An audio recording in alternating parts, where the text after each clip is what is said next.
testimony. My name's Paul, as Sylvia said, and I'm campus director for Credo, which means I lead the staff team and make sure that we are working in partnership properly with the student leaders, the committee. In the fable of the blind men and the elephant, the point is that none of them can apprehend or even describe the whole elephant. They each can only describe just a small part, depending on what they are holding. And it's not even clear that they know if they're interacting with an animal. The blind men think they're interacting with inanimate objects, a hose, a tree trunk, a fly swat, a spear. Now, this fable is used in lots of ways. One example is by some, strident secularists to characterize world religions. Religions are blind best guesses as to the nature of life, universe, and everything. Now, those of you who study literature or discourse theory, maybe you did 3-unit English, will recognize how supremely arrogant that is, because it assumes the role of what is termed the infallible narrator. Only the storyteller can see the whole elephant, of course. Everyone else is just a character in the fable that they, the narrator, are scripting or retelling. And what the book of Revelation in the Bible does is remind us of the fact that there is only one ultimate storyteller. Only God himself sees the whole elephant. And everyone else, believer, doubter, and strident secularists alike, are limited. We are each but fumbling blind when it comes to the totality of all things. But as the only one who truly sees the elephant, God gives this apocalypso, this unveiling or revelation through its graphic imagery and symbolic techniques to startle us as limited humans, not to the whole picture in all its details, we'll never attain that, but mainly that there is more than we can ever imagine or grasp going on, and what to do once we realize that limitation. So from Revelation chapters 12 to 13, where we're based today, here is the first big alert that God's apocalypto onto us, limited and fumbling human beings. From chapter 12. We have a powerful enemy who is also God's arch enemy, generally unseen to us, but very real. In the battle of the dragon versus the woman and her son and her offspring, as Sylvia read, notice we're again seeing into heaven. This is apocalypto, remember? This is the ultimate depiction, a cosmic vision, if you will, of the significance of events in the world. This is from God's perspective. And this queen of all creation, dressed with the sun, standing on the moon, wearing 12 stars on her head as a crown, and she's about to give birth to a new prince, someone who will rule all the nations with an iron scepter. And the dragon wants to devour the child. The dragon is opposed to the woman and her son. And later in chapter 12, also to the other offspring of the woman. But God takes care of her and her son and her other offspring. The failure of the dragon is described in chapter 12, as you read on, as a defeat in a war against heaven. And the dragon is named in verse 9 as, quote, that ancient serpent called the devil, or Satan, who leads the whole world astray, end quote. And as for the prince, well, he's very clearly called Jesus in verse 17. So this is trying to startle us to something more going on than just the normal events of a man called Jesus. That, we don't often twig even as we read the Gospels. Jesus came to atone for sin, came to rescue humans from facing judgment simply on our own merits, because we'd each fail miserably if that were the case, and would be condemned forever. But it was also a spiritual battle, unseen to the historian, not apprehendable to humans within their normal limits. Jesus was defeating God's arch enemy.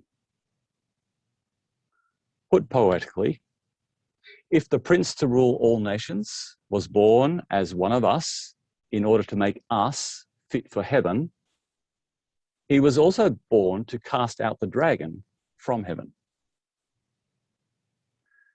Jesus makes us able to stand in the presence before God.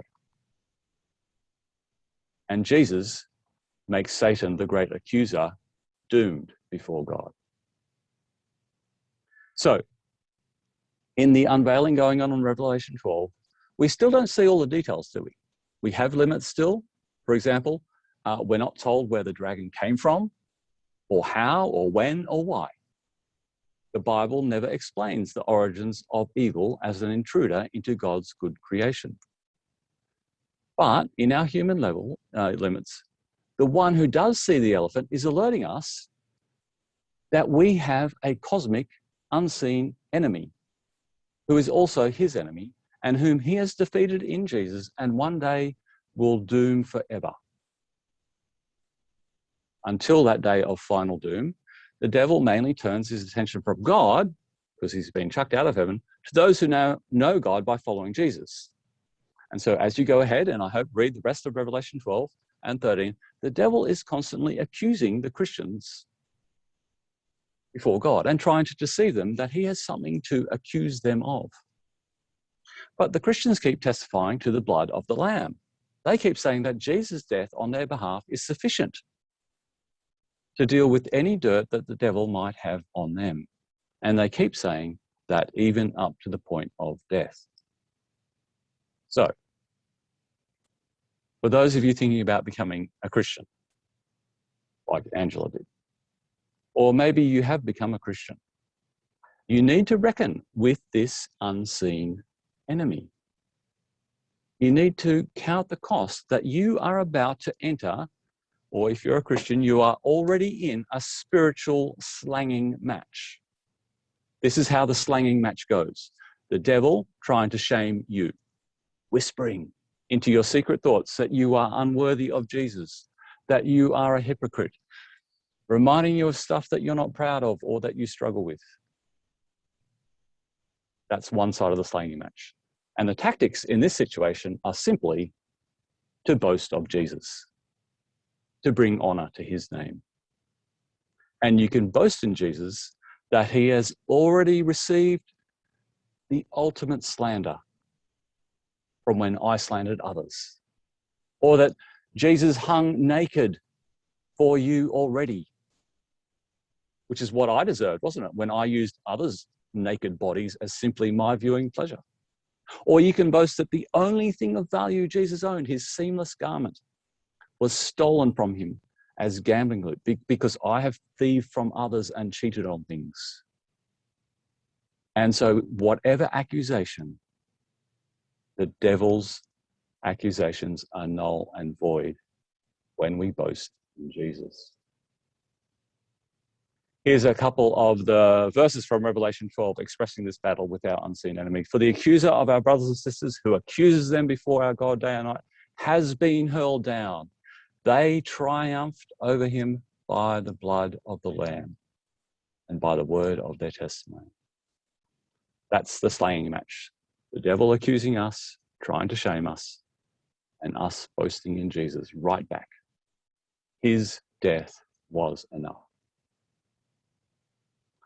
Well, chapter 13 depicts two beasts coming out of the sea and then a second one coming from the land.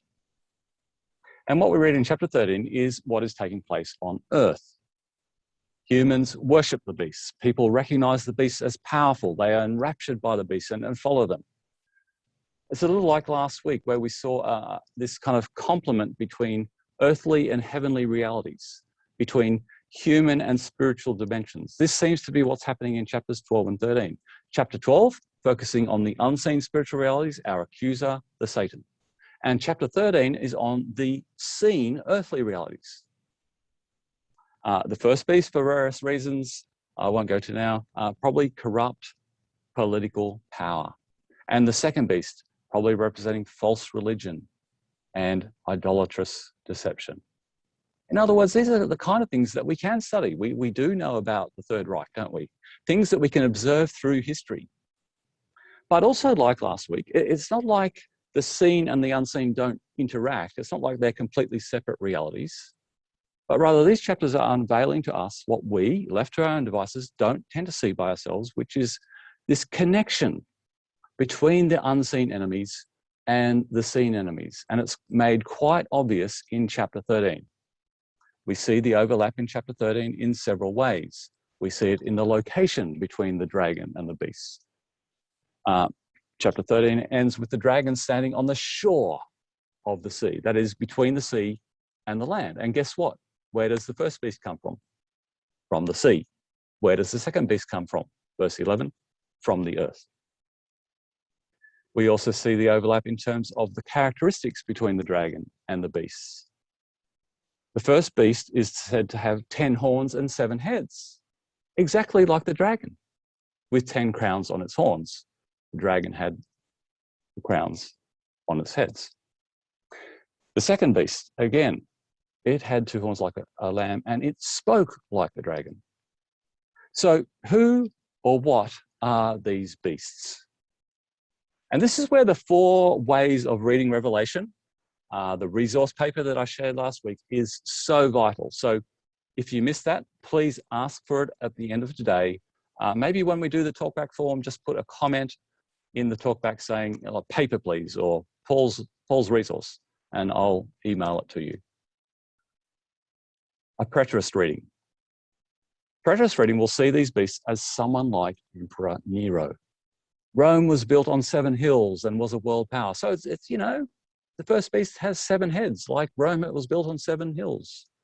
Furthermore, the number 666 at the end of chapter 13, which I'll come to shortly, can tally up to the word Nero in numerology, which is a common literary technique in ancient times. Preterist.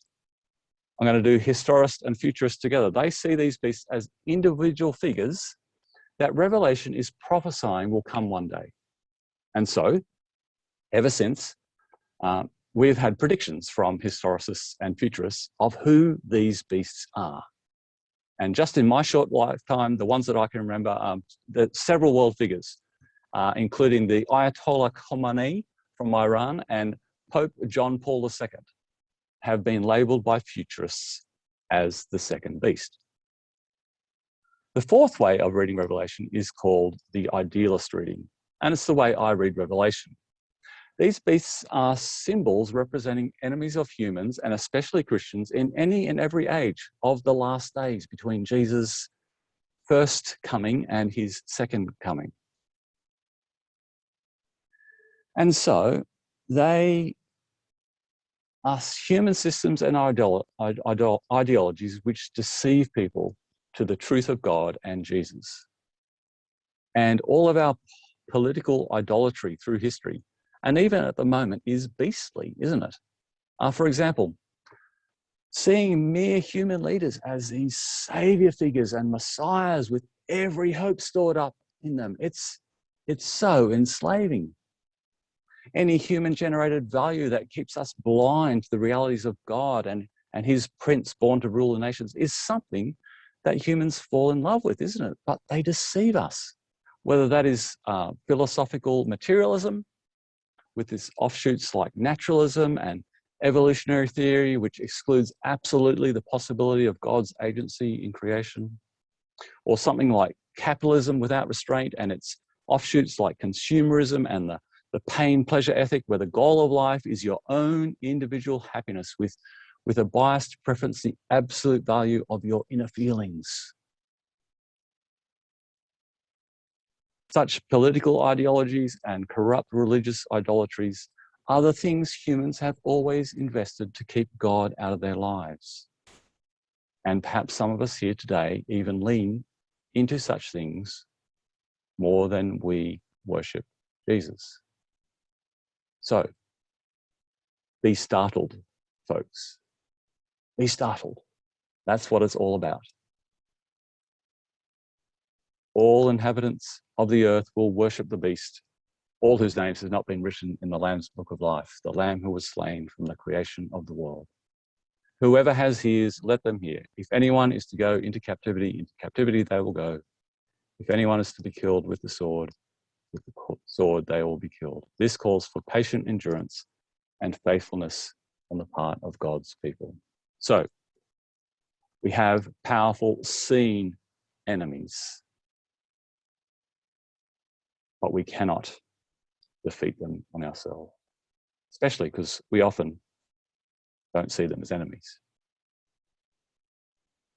Now, there are pros and cons to each of the four ways of reading Revelation, and for an idealist like me, verse 18 is said to be quite difficult. But I want to show you that it can be done. So, what about the number of the beast?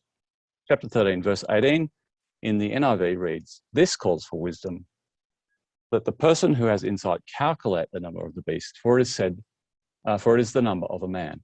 That number is 666. Now, this sounds like the beast, probably referring to the second beast, is an actual person, doesn't it? It's the number of a man. So the preterists and the historicists and the futurists all take this at face value. They identify different people as that beast, but they all say there is a person, an individual that is the beast. But from an idealist perspective, I would just respond by saying two brief things. Firstly, notice carefully that it says to calculate the number. It doesn't say to identify a name. It says calculate the number, and it gives that number, 666. And so the idealist reading it would say, okay, see, 7 represents perfection. It often symbolizes God's action. In the book of Revelation, 6 is short of that. So we could calculate that to mean man falling short of God. In other words, 666 isn't a cryptic way of referring to an individual person, but it's a symbolic way of representing that we need, especially as Christians, to be wary of any human value system which actually falls short of God's standards and ways. Such systems, in the end, are in cahoots with the dragon. Though exactly how, we don't always know, and Revelation doesn't tell us, so we need to be cautious of that. But it's in cahoots with the dragon. And the second thing I would say is a bit nerdy. The Greek grammar for the phrase, "for it is the number of a man," can just be just as adequately translated in English, it's "for it is the number of man," or "for it's humanity's number." So again, if it's translated that way, which is valid, you can take it as a warning then for all human worldliness and systems that are against God, rather than referring to a specific individual. So that was the tour de force of Revelation 12 and 13. To wrap up, who sees the elephant? Only God. Only God. Are we blind? Yes. We are limited by our human capacities to see the unseen realms of reality. We are also deceived by human value systems that are anti-God and in cahoots in some way with the evil one. Ways that we can't often pin down with certainty, but we know the dragon, the devil, is behind it. Do we need to be rescued? Yes. We need to be alerted to this bondage that we are in, or we will never seek God and trust in his prince, born to rule all nations. But when we do that, we will enrage the dragon even more against us. But take heart, we will be cared for by God in the wilderness for 1,240 days. How good? Or 3.5 years. How good? Or 42 months. All time frames mentioned in chapters 12 and 13. And with that cryptic reference, I bid you adieu until next week in the hope that you'll go and read chapters 12 and 13, looking for those time references and what they might represent. I look forward to chapters 14 to 16 next week as we conclude this 3-week series. I'm kind of looking for it. It's a very heavy topic of hell and judgment next week. See you then.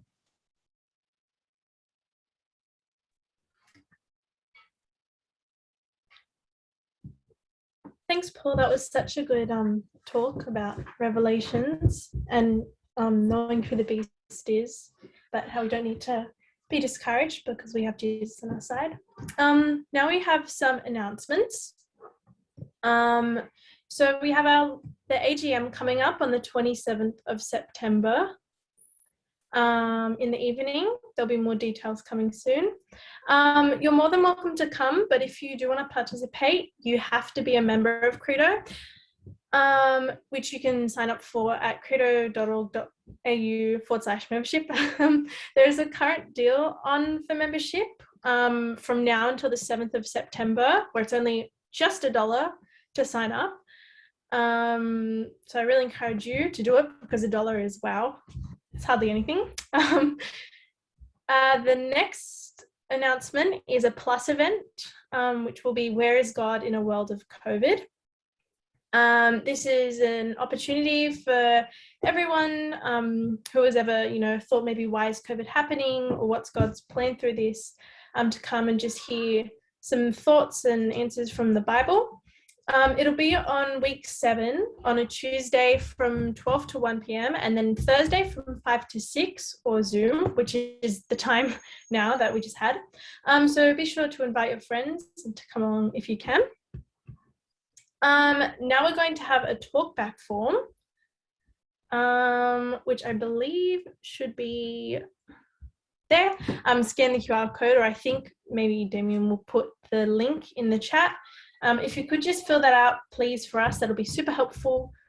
It's a short form, shouldn't take long. We'd love to hear your thoughts about I+, and how we can improve, etc. So I'll give you a minute to fill that out.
Hopefully you filled that out, that was enough time. Now we'll be going into the last bit of I+, which is chat groups. So chat groups is just a way to get to know everyone better, and it'll be in a small breakout room, and this week it will be in our faculties. So you should be in a chat group with everyone, other people who are from the same faculty as you. Feel free to stay back and keep chatting for as long as you would like. And if you're in a chat group and all of your members have left, but you'd like to keep chatting, you can either move back to the main room, or if you press the help button, and you'll be put into another group. So I think we should all be put into chat groups now.